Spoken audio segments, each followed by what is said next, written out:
이 시간에 고신대학교 송영 목사님께서 말씀을 전하실 때 우리 성도님 많은 은혜 받으시기를 바랍니다.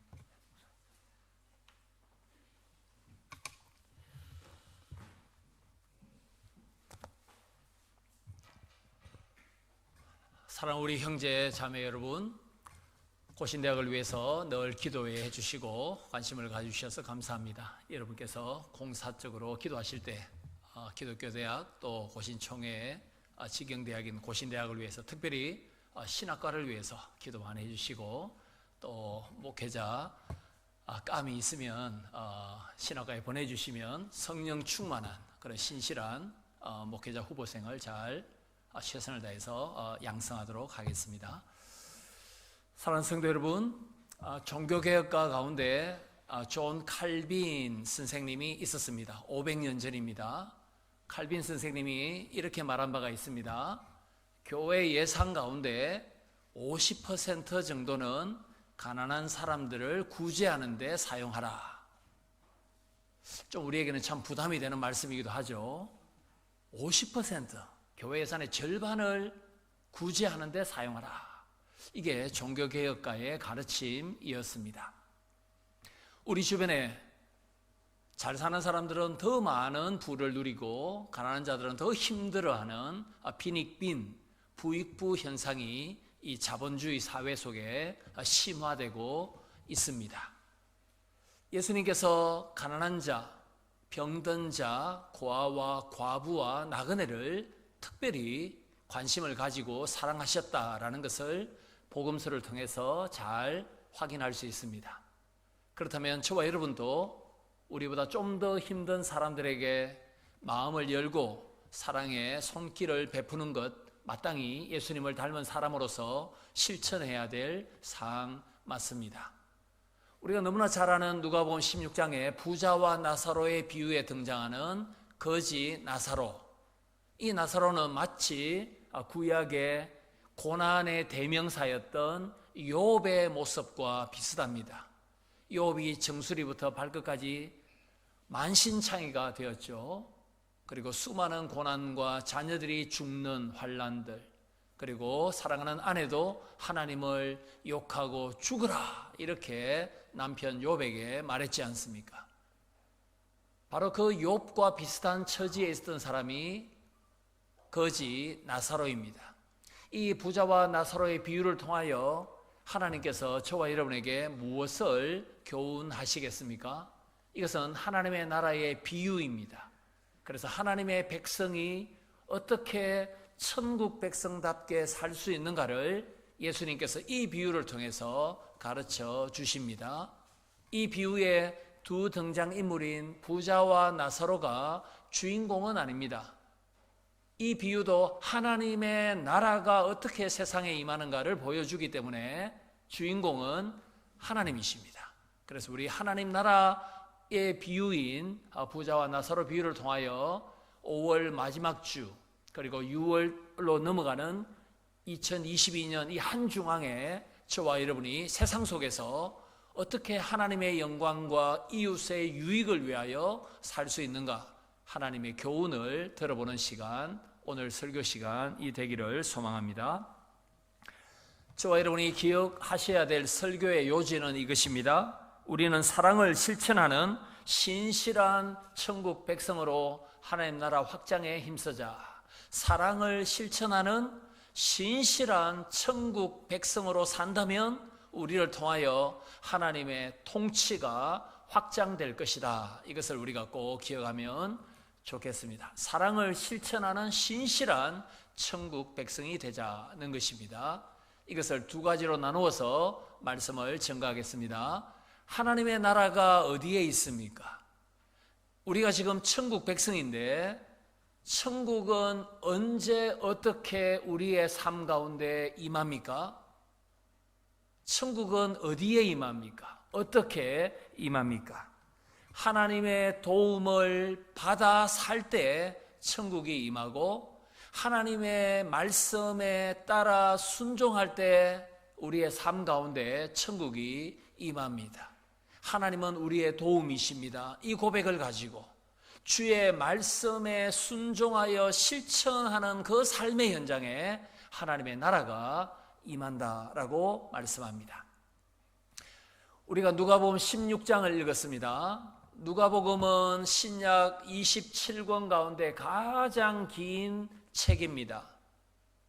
누가복음 9장에서 19장까지는 예수님께서 갈릴리 사역을 다 마치시고 예루살렘을 향하여 올라가시는 중에 하셨던 말씀입니다. 그래서 누가복음 16장도 이제 예루살렘에서 잡혀셔서 십자가에 죽으실 예수 그리스도의 공생의 마지막 그 장면 직전에 일어났던 사건입니다. 부자와 나사로의 비유, 우리가 초등학교 때부터 주일학교 때부터 많이 들었던 하나님의 말씀입니다. 이 말씀에 부자가 등장합니다. 19절입니다. 어떤 색깔 옷을 입고 있습니까? 왕이 입는 색깔, 바로 자색 옷을 입고 있습니다. 그리고 고운 베옷을, 즉 세마포 옷을, 최고급 옷을 입고 있습니다. 주로 자색 옷은 두로 시돈, 페니키아에서 이스라엘이 수입했고요. 이 세마포는 주로 이집트산 순면 수입된 속옷이 바로 세마포였습니다. 그런데 출애굽기 28장에 보시면 대제사장이 입고 있던 옷이 바로 자색옷과 세마포입니다. 그래서 이 부자와 나사로의 비유에 등장하는 이 부자를 대제사장이다라고 이해해도 됩니다. 그리고 우리가 부자와 나사로의 비유를 19절부터 시작되는데 저와 여러분은 14절부터 읽었습니다. 왜냐하면 14절에 부자를 연상시키는 한 중요한 인물이 소개되기 때문입니다. 누굽니까? 바리새인들입니다. 바리새인들은 돈을 좋아하는 자들이라, 그러므로 예수님께서 하셨던 모든 말씀을 듣고 비웃었더라라는 말씀이 14절에 있습니다. 바리새인들도 부자입니다. 대제사장 자색옷과 세마포옷을 입은 대제사장도 부자입니다.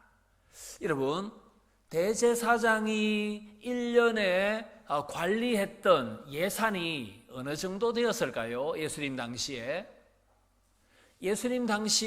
남자 20세 이상 된 유대인 남자는 성전 세금을 바쳤습니다. 반세겔씩 바칩니다. 2데나리온입니다. 이틀 품삯이 바로 20세 이상 된 남자 유대인이 내어야 했던 성전세입니다. 성전세는 예루살렘에 바쳤고 그 성전세를 관리했던 사람이 대제사장입니다.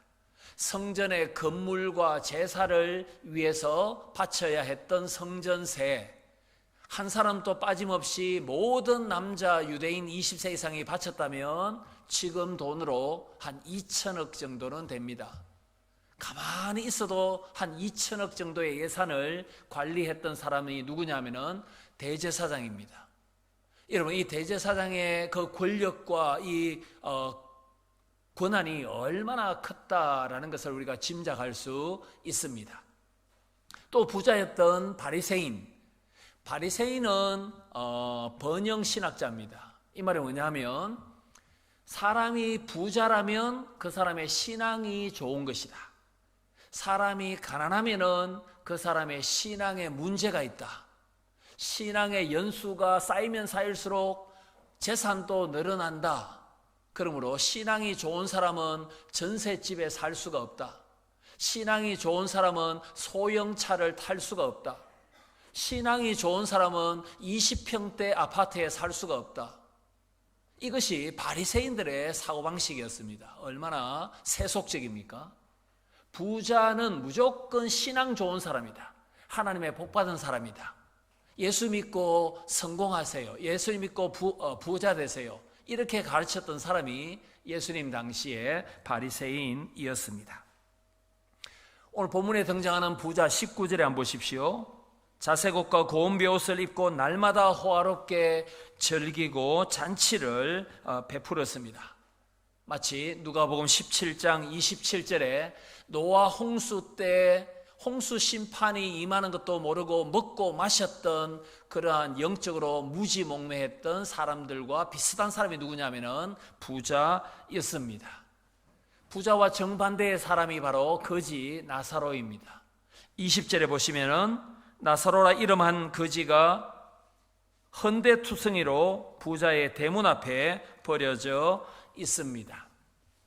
여러분 자세히 보시면 나사로는 거지입니다. 예수님 당시에 전체 유대인들 가운데 거지에 해당되는 사람이 약 5% 되었다라고 정보가 있습니다. 이 5%의 거지들은 예루살렘 성 안에 낮에 국을 하다가 어두워지면 성 밖으로 쫓겨났습니다. 부정하고 가난하고 멸시천대를 받았습니다. 성벽 안에서 잘 수도 없던 사람들이 바로 한 5%를 차지했던 거지들입니다. 거지 나사로, 그는 부자 집 대문 앞에 놓여져 있습니다. 이 말은 뭐냐면 제대로 걸을 수가 없어서 누가 거기에 데려놨다 이 말입니다. 그러므로 헌데투성이에다가 스스로 두 발로 걸어 다닐 수가 없는 연약한 사람, 질병의 고통 속에 있었던 사람이 누구냐면은 나사로입니다. 여러분, 예수님께서 말씀하셨던 수많은 비유들 가운데 수많은 사람이 등장인물로 나옵니다. 그런데 비유의 등장인물의 이름은 나사로밖에 없습니다. 굉장히 특이합니다. 나사로라는 등장인물의 이름이 왜 여기에 언급됩니까? 그 이름의 뜻이 중요하기 때문입니다. 구약에 엘르아살이라는 사람이 있죠. 그 엘르아살을 줄인 말이 바로 나사로, 나자로스입니다. 나사로의 이름의 뜻이 굉장히 중요합니다. 바로 하나님은 나의 도움이십니다. 입니다. 여기서 우리는 중요한 영적인 교훈을 받습니다. 하나님은 나의 도움이십니다 라는 확고한 신앙 고백을 가지고 사는 그리스도인도 경제적으로 빈궁하고 질병에 걸려서 혼자 걸을 수 없을 정도의 어려움 가운데 얼마든지 살 수 있다는 것입니다. 이것은 바리새인들의 사고방식을 정면으로 비판하는 것입니다. 바리새인들은 어떻게 생각했습니까? 부자는 신앙이 좋은 사람이다. 가난한 사람은 신앙이 형편없는 사람이다. 이렇게 바리새인들은 믿었습니다. 그 바리새인들의 잘못된 생각을 반박하는 것이 바로 나사로의 상황입니다.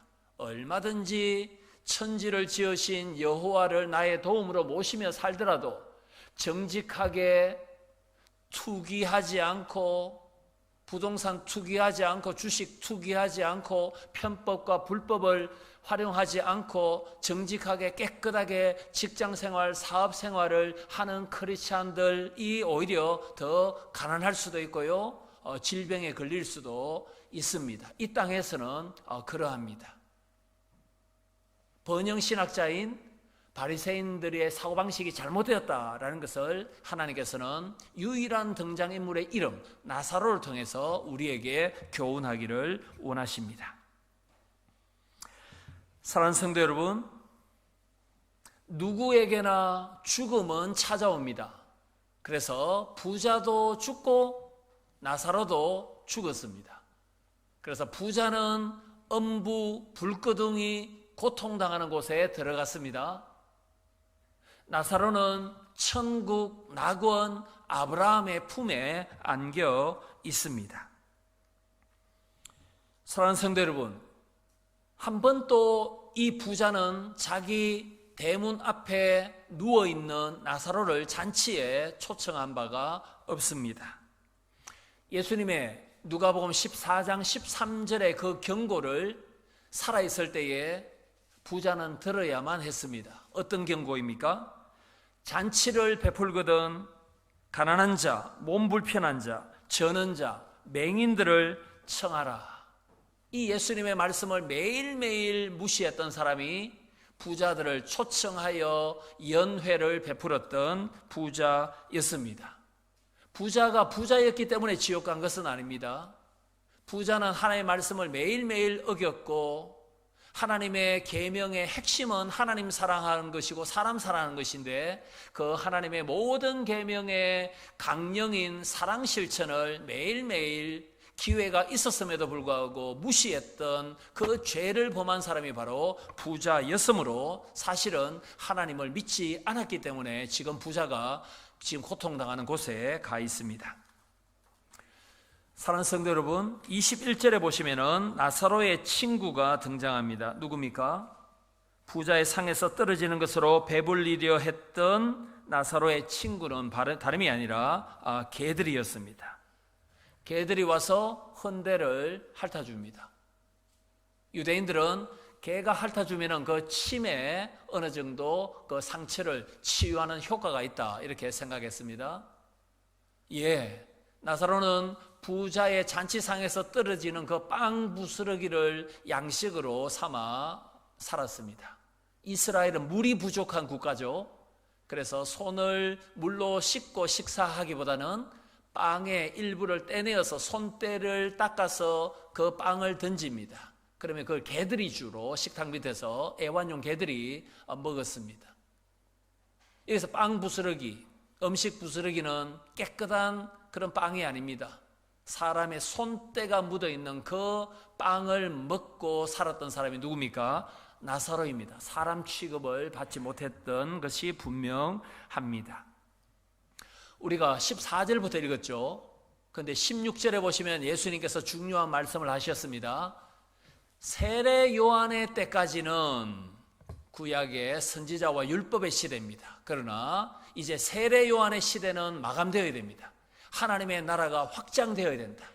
구약의 시대, 옛 시대, 죄악된 시대, 부자들이 주도하던 악한 시대는 이제 종료되어야 됩니다. 이제는 하나님의 도움으로 사는 성도들이 주도하는 새 시대, 하나님의 나라가 이제는 새롭게 시작되어야 된다라고 예수님께서 16절에서 말씀하셨습니다. 저와 여러분이 살고 있는 이 시대도 정말로 하나님을 도움으로 모시고 사는 사람이 주도하는 시대 맞습니까?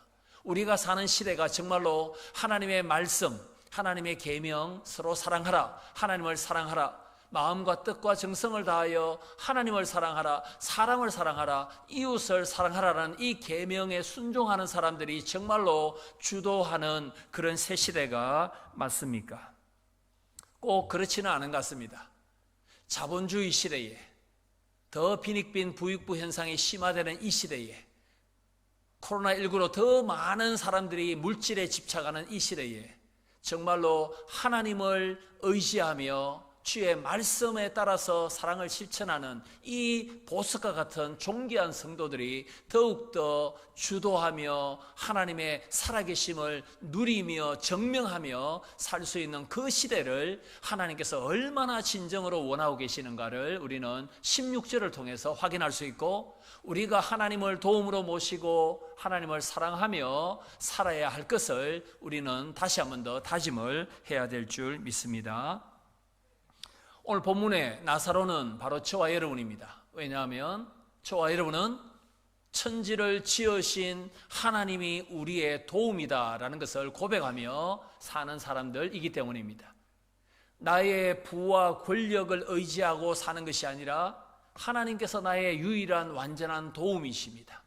이런 심령이 가난한 자로서 복되게 하나님의 백성으로 살기를 소망하는 사람이 바로 이 시대의 나사로이기 때문입니다. 고신대 복음병원의 설립자 중에 한 명이었던 성산 장기려 박사, 그가 남긴 신앙의 유산은 많이 있지만 실제로 대학병원의 병원장으로서 그가 죽을 때에 남겼던 재산은 얼마 되지 않습니다. 고작 2천만 원인지 3천만 원, 그것이 그의 유산의 전부였습니다. 왜 병원장이 죽을 때 은행 잔고가 한 3천만 원도 되지 않았습니까? 환자들의 수술비를 대신 내어주고 다 약자들을 위해서, 빈자들을 위해서 구제하는 데다 썼기 때문입니다. 그가 존경했던 간디는 그 보면 물매를 돌리지 않습니까? 간디는 죽을 때에 물매 하나만 남겼는데 나는 가진 게 너무 많다.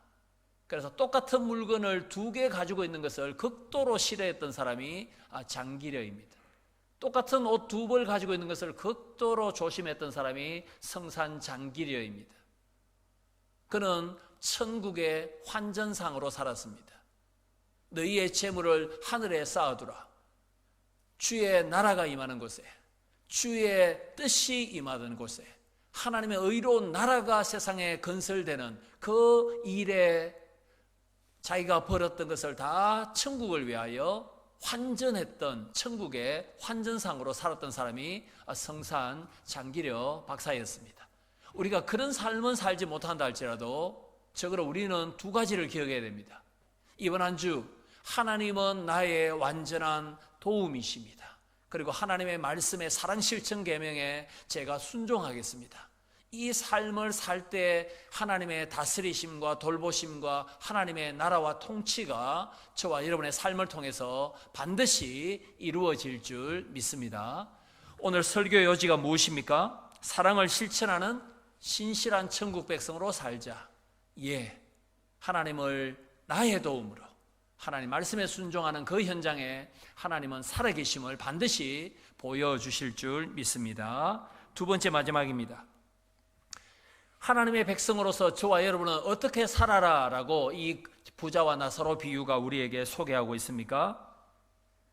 이미 임한 천국에 우리가 지금 들어와 있죠. 그렇다면 지옥도 이미 이 세상에 임해 있습니다. 예수님 재림하시고 난 뒤에는 불구덩이 지옥이 완전히 임할 것이고, 지금 또 이 세상에는 지옥이 임해 있습니다. 그 지옥은 어떤 지옥입니까? 하나님을 도움으로 모시지 않고 자기의 재산과 부와 권력을 의지하며 사는 사람은 사실은 불행하게도 지옥을 지금 경험하고 있는 것입니다. 그들에게 우리가 생명의 복음을 전해야 되겠고, 또 우리가 사랑을 실천함으로 하나님의 복음을 잘 증명하며 우리가 살아야 한다라고 교훈하고 있습니다. 우리가 누가복음 16장을 읽었지 않습니까? 그런데 이미 누가복음 1장 52절과 53절에 보면 이 세상이 역전의 질서로 가득할 것이다 라는 말씀이 있습니다. 부자는 빈손으로 내리침을 당할 것이요, 하나님을 의지하는 가난한 자는 하나님께서 그 손에 채워질 것이요, 채워주실 것이요, 하나님을 무시하는 권력가들은 그 자리에서 내팽개쳐질 것이며, 하나님을 신뢰하고 하나님의 말씀에 순종하는 자는 하나님께서 전능하신 손으로 그 사람을 높여줄 것이다. 이 내용이 누가복음 1장 52절에 있습니다. 누가 불렀던 찬송입니까? 예수님을 임신했던 10대 소녀 마리아의 입에서 나온 찬송입니다. 마치 사무엘상에 사무엘의 어머니 한나가 사무엘을 임신하고 난 뒤에 불렀던 그 찬송과 비슷합니다. 이제 예수 그리스도께서 태어나심으로 말미암아 이 땅에는 하나님의 나라의 질서가 임할 것이다.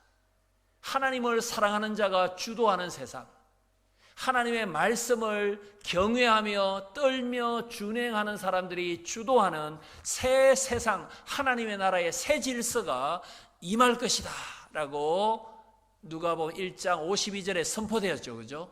그 말씀이 지금 16장에 그대로 이루어지고 있습니다. 왜 그렇습니까?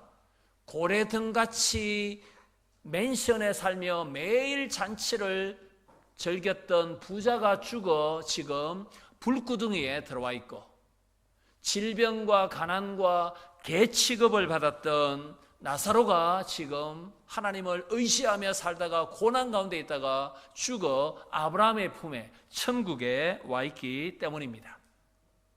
그런데 죽고 난 뒤에도 지금 부자가 정신을 못 차립니다.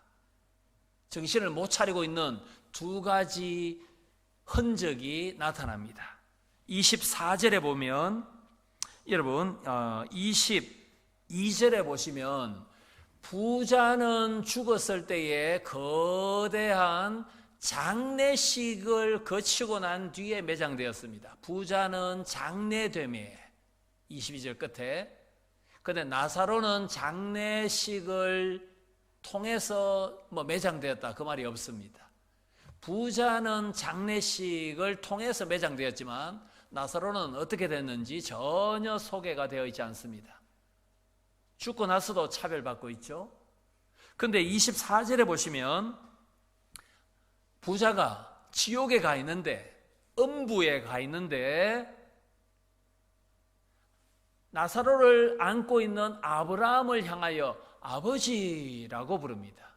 아버지 아브라함이요. 여러분이 아브라함이라면 지옥 가 있는 부자가 여러분을 향해서 아버지요 이렇게 부른다면 어떤 기분이겠습니까? 아, 내가 지옥 백성의 아버지구나. 저 지옥에 있는 부자가 나를 아버지라 부르네. 아, 기분 좋다. 이렇게 말할 사람은 아무도 없을 것입니다. 부자는 여전히 아브라함이 자기의 아버지인 줄 압니다. 자기가 아브라함의 혈통으로 태어난 유대인이라면 구원받는 줄 지금도 착각하고 있습니다. 내가 유대인이므로, 우리에게는 성전이 있으므로, 우리에게는 언약이 있으므로, 우리에게는 율법이 있으므로, 우리에게는 조상이 있으므로 나는 아브라함의 후손이므로 자동적으로 구원받고 천국 갈 줄 착각하고 있는 사람이 누굽니까? 부자입니다. 혹시 우리의 자녀들이 우리 아버지가, 우리 어머니가 신앙생활을 열심히 함으로 나는 신앙이 없더라도 아버지, 엄마 덕을 받아서 나는 천국 가고 구원받는다. 혹시 그런 자녀가 우리 집에는 없습니까? 내 아내가 열심히 신앙생활을 함으로 나는 아내의 덕을 보면서 천국 갈 것이다. 이렇게 착각하고 있는 남편은 혹시 없습니까? 신앙생활은 주는 그리스도시요 살아계신 하나님의 아들이십니다. 이 고백을 개인이 성령의 역사로 1대1의 관계에서 하나님을 향해서, 예수님을 향해서 신앙 고백할 때 구원이 임하는 것이지, 구원은 남의 덕을, 조상 덕을 보면서 구원을 받을 사람은 아무도 세상에 없습니다. 이걸 이미 세례 요한이 누가복음 3장 8절과 9절에서 경고한 바가 있습니다. 세례 요한이 이렇게 말했죠. 아브라함을 우리 조상이라고 말하지 말라. 아브라함은 우리 조상입니다. 그렇게 말하지 말라. 이미 도끼가 나무 뿌리에 놓였으니 좋은 열매 맺지 아니하는 나무마다 찍어 불에 던져지리라. 하나님을 향하여 너 자신이 신앙을 고백하라. 그리고 구원받았다면 그 은혜에 걸맞는 좋은 열매를, 성화의 열매를 맺어라. 이미 세례 요한이 이 경고를 한 바 있는데 부자는 그걸 계속 무시했습니다. 지옥에서 아버지 아브라함이여 그렇게 부르고 있기 때문입니다. 아직 정신을 차리지 못하고 있는 부자의 모습은 27절과 28절에도 등장합니다. 부자가 아브라함의 품에 안겨있는 나사로에게 뭐라고 말합니까? 나사로를 보내어 내 동생 5명이 지옥에 오지 않도록 하여 주옵소서. 여러분, 아직도 부자는 나사로가 자기 종과 노예인 줄 압니다. 부려먹으려고 합니다. 나사로를 세상에 보내어 내 형제 5이 이 고통당하는 곳에 오지 않도록 하여 주소서. 얼마나 부자, 즉 대제사장과 바리새인들이 유대인 평민들을 착취하고 어렵게 그들의 형편을 만들었는지, 죽고 난 뒤에도 나사로를 심부름꾼인 양 부려먹으려고 하는 이 종교 지도자들의 타락한 모습을 이 27절, 28절을 통해서 우리가 확인할 수 있습니다. 사랑하는 성도 여러분, 저와 여러분은 이미 하나님을 도움으로 모시고 하나님의 말씀에 순종하기를 기뻐하는 천국 백성인 줄 믿습니다. 그렇다면 이미 이 땅에, 이 부산시에, 금정구에, 남산동에 이미 지옥도 임해 있습니다. 천국이 이미 임해있다면 언제 말입니까? 하나님을 도움으로 모시고 하나님 말씀에 순종하는 곳에 천국이 임했다면, 하나님을 도움으로 모시지 않고 하나님 말씀을 무시하고 하나님과 무관하게 사는 그 어떤 사람은 모든 사람은 이미 지옥에 들어와 있는 것이나 마찬가지입니다. 그래서 우리가 그들에게 하나님의 생명의 복음을 전해야 될 것이고, 그들에게 하나님의 사랑을 실천하는 삶으로서 그 지옥에 있지 말고 이미 이 땅에 교회에 임해 있는 하나님의 나라로 들어오시오라고 저와 여러분이 가르쳐 주어야 할 줄 믿습니다. 말씀을 맺도록 하겠습니다. 하나님의 나라 백성으로 저와 여러분이 살기를 우리가 진심으로 원합니다. 간단합니다. 하나님은 나의 도움이십니다. 이 고백을 철두철미하게 하면서 여러분의 가정과 직장과 여러분의 자녀들의 미래를 하나님을 철저하게 의지하며 살 때 하나님께서 다스리시고 돌봐주실 줄 믿습니다. 하나님의 말씀에 우리는 잘 귀를 기울여야 됩니다. 우리가 고백하는 웨스트민스터 신앙고백서 있지 않습니까? 거기에 보시면은 우리가 거룩하게 되기 위해서는 하나님의 명령의 말씀에는 적각 순종해야 된다. 하나님의 경고의 말씀에는 벌벌벌 떨어야 된다. 하나님의 약속의 말씀은 굳게 손을 내밀어서 붙잡아야 된다. 이런 설명이 있습니다. 우리가 성경을 읽을 때에, 설교를 들을 때에 하나님의 경고의 말씀에는 우리가 벌벌벌 떨면서 그 경고의 말씀을 마음에 새겨야 됩니다. 하나님께서 이렇게 약속해 주겠다는 말씀은 우리가 확고하게 손으로 붙잡아야 됩니다. 이렇게 적극적으로 우리가 하나님의 말씀에 순종할 때 하나님의 나라가 임할 줄 믿습니다. 우리 가스펠송 가운데 오늘 본문의 교훈과 관련된 가스펠송 복음송이 무엇입니까? 손에 있는 부귀보다 주를 더 사랑하는가? 잠시 머물 이 세상은 헛된 것들 뿐이니 주를 사랑하는 마음 금보다 더 귀하다. 언제 다시 주 오실지 아는 이가 있는가? 신랑으로 오실 주님 맞을 준비 되었는가? 기름 없는 등불 들면 주님 만날 수 없어. 재림 나팔 소리 나면 예비할 수도 없어. 잠시 머물 이 세상은 헛된 것들 뿐이니 주를 맞이할 준비함이 금보다 더 귀하다. 천국의 환전상으로서 하나님의 도우심을 구하며 또 주의 말씀에 적극적으로 순종하며 하나님이 우리를 다스리시고 돌보시고 공급하시고 먹이시고 필요를 채워주시는, 또 그 은혜를 받았다면 또 우리 주변에 있는 나사로들을 잘 섬길 수 있는 저와 여러분이 되기를 소망합니다. 우리가 하나님의 도움을 받고 있는 나사로들입니다. 우리 집 앞에 주변에 있는 나사로들이 많이 있습니다. 나사로들이 나사로를 돌보는 하나님의 나라가 더욱더 우리를 통해서 이루어지기를 소망합니다. 기도하겠습니다.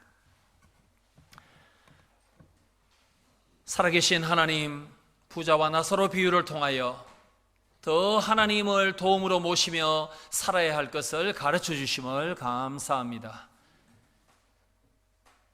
우리 주변에 나사로들이 많이 있습니다. 우리보다 더 힘들고 눈물 짓고 있는 사람들, 그들에게 우리의 마음과 손을 내밀어 사랑을 실천할 수 있는 하나님의 넉넉한 백성들 되기를 소망합니다. 이미 저희들을 나사로로 삼아주심을 감사합니다. 나사로가 나사로를 돌보는 아름다운 남산 은혜교회가 되게 하시고 또 우리의 삶이 되게 도와주셔서 하나님의 나라가 더욱더 확장되게 도와주옵소서. 감사하고 예수님의 이름으로 기도합나이다.